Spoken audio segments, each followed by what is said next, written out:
আজকে একটু খিচুড়ি রান্না করব। প্রথমে এই যে আমি কাঁচামরিচ, পেঁয়াজ, তারপরে হইলো তেজপাতা এগুলো দিয়ে দিলাম। এগুলো ভালো করে ভাজা নেব। এই যে আমি 4 পদের ডাল, মুসুরির ডাল, তারপরে অ্যাঙ্কর কালার ডাল, খেসারির ডাল, আলু, তারপর গরম মশলা সব এখানে ধোয়া রাইখা দিছি। এই মশলাটা কষাইয়ে তারপরে এটার মধ্যে দিয়ে দিব। চালটা দিয়ে বসাই নেব। খিচুড়ি রান্না সবাই সচরাচর জানে। তরকারি রান্না করছি, ভাজি করছি, এই যে বেগুন ভাজি করছি, উস্তা ভাজি করছি, ছোটো মাছের চচ্চড়ি রাঁধছি।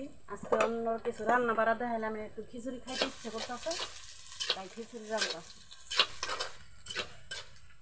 পানি দিয়ে দিলাম, আদা রসুন বাটা দিয়ে দিলাম, হলুদের গুঁড়া দিয়ে দিলাম, মরিচের আর ধনিয়ার গুঁড়া দিয়ে দিলাম। মশলাটা কষানো হয়ে গেছে। এই যে সব ডাল দিয়ে আমি চাল দিয়ে ধুয়ে রাখছি, দিয়ে দিলাম।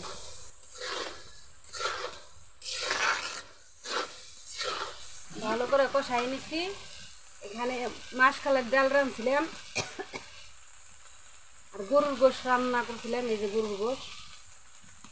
গরুর গোশ রান্না করছিলাম, তাই দিয়ে দিলাম।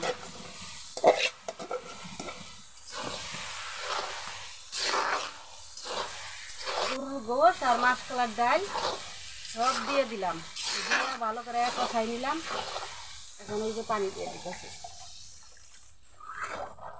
এখন ভালো করে হইতে থাক আস্তে আস্তে। এই যে খিচুড়ির চেহারা হয়ে গেছে প্রায়।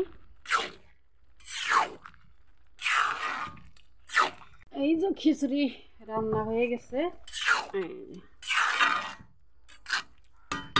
তাহলে এই খিচুড়ি রান্না হয়ে গেছে। আপনারা যদি আমার খিচুড়িটা ভালো লেগে থাকে কমেন্ট করবেন, শেয়ার করবেন, লাইক করবেন।